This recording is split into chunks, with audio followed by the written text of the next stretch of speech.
In the quaint village of Edgewood, nestled between overgrown forests and foggy hills, stood the old Winters Mansion, a brooding structure with a history as thick as the ivy that clung to its walls. Locals whispered about the mansion, not just for its decrepit beauty, but for the unsettling stories that surrounded it. The most curious of all was the tale of Eliza Winters, who vanished without a trace one stormy night, leaving the mansion empty, with a basement door that remained stubbornly locked. Liam Caldwell, a young writer with a penchant for the paranormal, stumbled upon the story of the Winters Mansion while researching for his next book. The tale of Eliza's disappearance intrigued him, the kind of story that could ignite his flailing career. He decided to move into the mansion, hoping to uncover what truly happened and maybe, just maybe, experience something otherworldly himself. As Liam approached the mansion for the first time, the air turned noticeably colder. The grand structure stood as if frozen in time, its windows like blank eyes staring into nothingness. He pushed open the heavy front door, the creak of the hinges echoing through the empty halls. The house was furnished as if someone had left in a hurry, decades ago, with layers of dust covering every surface. The first few nights were uneventful, despite the ambience of the mansion. Liam spent his days exploring room after room, collecting details for his book. However, it was the basement that drew his attention repeatedly. The door was indeed locked, just as the stories described, and no key to be found. He could feel a strange pull towards it, an almost magnetic allure that was hard to shake off. Determined, Liam managed to find an old locksmith in the village who, after much persuasion and the promise of anonymity, agreed to unlock the basement door. The locksmith worked silently, his hand steady despite the age, and soon the lock clicked open. The door groaned as it revealed the steps descending into darkness. With a flashlight in hand, Liam descended. The air grew colder with each step, a stark contrast to the summer heat outside. The basement was vast, much larger than he had anticipated, extending beyond the boundaries of the mansion above. The beam of his flashlight flickered across old furniture, stacks of books, and, oddly enough, an array of scientific equipment that seemed far too modern for the house's period.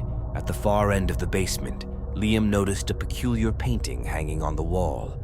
It depicted a beautiful woman, her features eerily similar to the portraits of Eliza Winters he had seen upstairs.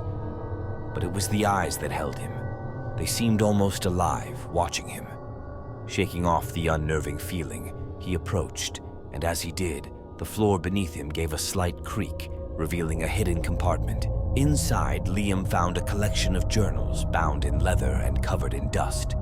They were written by Eliza herself, detailing her life at the mansion. As he flipped through the pages, a story unfolded not of a simple village girl, but of a brilliant mind ahead of her time. Eliza wrote about her experiments with time, her theories that bordered on the edge of what was scientifically accepted during her era. Liam read on, mesmerized by Eliza's words. She spoke of a device, a machine she had built that could manipulate time.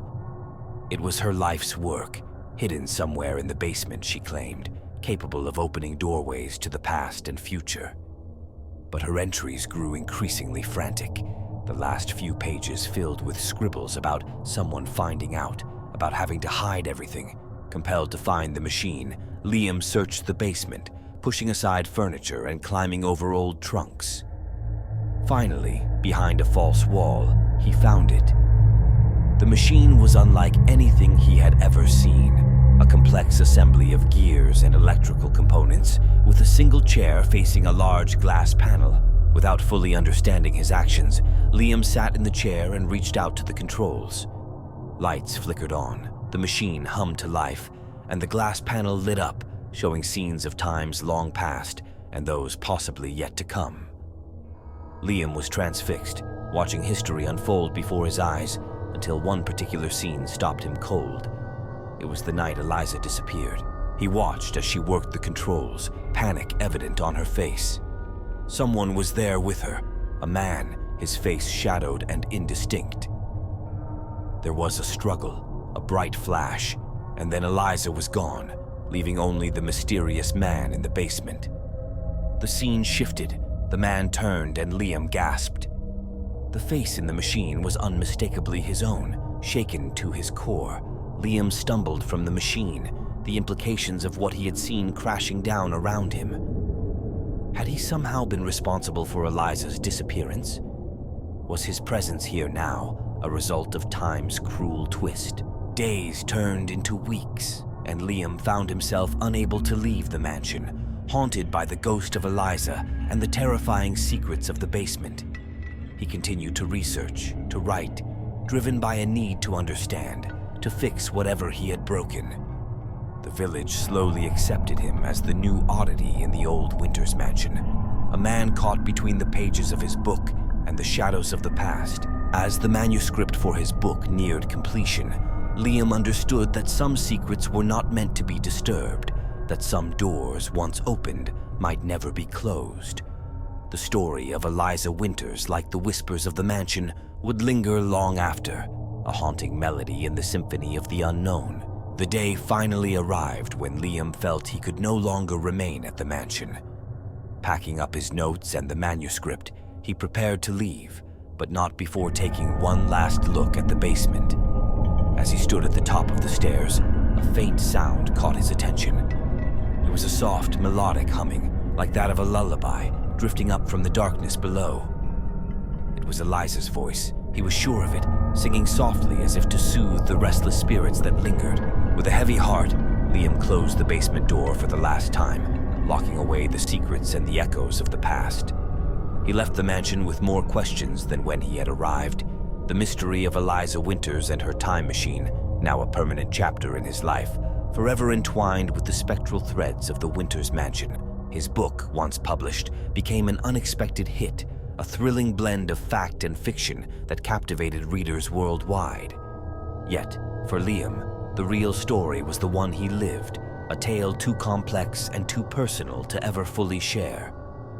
The Winters mansion remained standing, a silent sentinel over the secrets buried within, its windows still staring blankly into the forest, waiting for the next curious soul brave enough to unlock its doors. And so, the legend of the Winters mansion grew, a beacon for thrill seekers and paranormal enthusiasts. Each visitor left with more tales, the lines between truth and folklore forever blurred. But for those who listen closely, the whispers of Eliza can still be heard, a reminder of the mysteries that time cannot erase.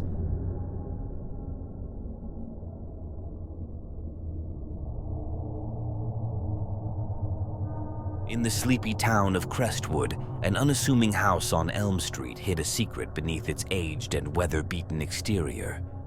The Anderson house, once a vibrant family home, had stood empty for years following the mysterious disappearance of Harold Anderson, the last of the Anderson lineage. Rumors swirled among the townsfolk about the strange noises and ghostly whispers emanating from the cellar at night, giving the house an eerie reputation. Julia Sanders, an aspiring journalist and a newcomer to Crestwood, was drawn to the Anderson house by these tales of mystery and intrigue. Eager to make her mark with a compelling story, she saw the old house as the perfect subject for her investigative skills.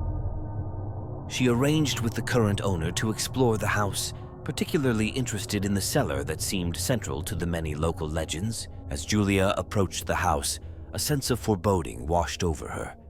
The structure loomed ominously against the gray sky, its windows dark and lifeless. With a deep breath to steady her nerves, she unlocked the front door and stepped inside. The air was thick with dust, and the silence was almost tangible, as if the house itself was holding its breath. Julia's footsteps echoed through the empty rooms as she made her way to the cellar door. It was a heavy wooden door, surprisingly well-maintained compared to the rest of the house. She noticed a modern lock on the door, an odd contrast to the antique key she held in her hand. With a flick of the wrist, the lock clicked open, and the door creaked slowly as she pushed it inward. Descending the cellar stairs, Julia felt a chill run down her spine. The air grew colder as she reached the bottom, her flashlight beam cutting through the darkness. The cellar was unexpectedly large, extending far beyond what the dimensions of the house would suggest. The walls were lined with shelves filled with old jars, books, and various antiquated objects. At the center of the room stood an imposing stone pedestal, atop which lay a thick, leather-bound book.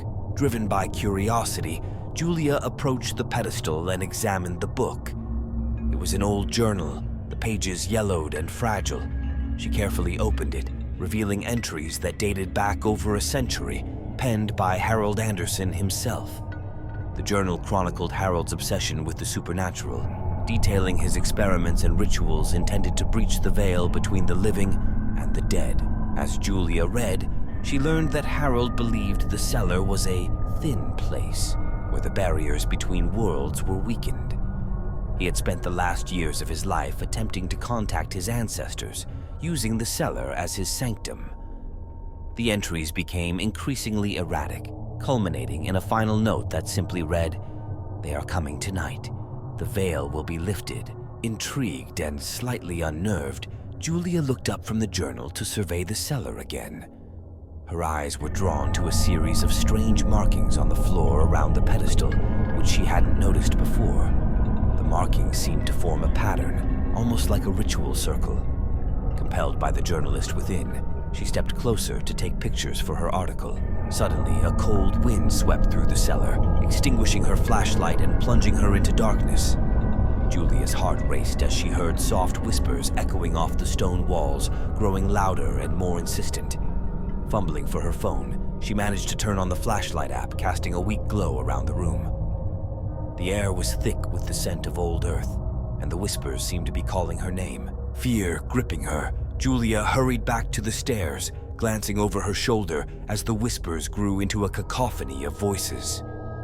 As she reached the top of the stairs and slammed the cellar door shut, the voices abruptly stopped.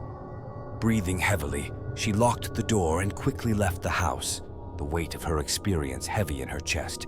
Back in the safety of her apartment, Julia processed her experience. She knew her visit to the Anderson cellar had given her more than enough material for a riveting article, but part of her wondered if she had disturbed something that should have remained untouched. Her story on the Anderson house would soon capture the town's attention, yet the whispers from the cellar lingered in her mind, an eerie reminder of the thin veil between reality and the mysteries that lurk in the shadows. As the story of her investigation spread, the Anderson house became a topic of hushed conversations and speculative theories. Julia continued her journalistic pursuits, but the cellar and its secrets remained a haunting enigma, a story that was as much a warning as it was a tale of curiosity and the unknown.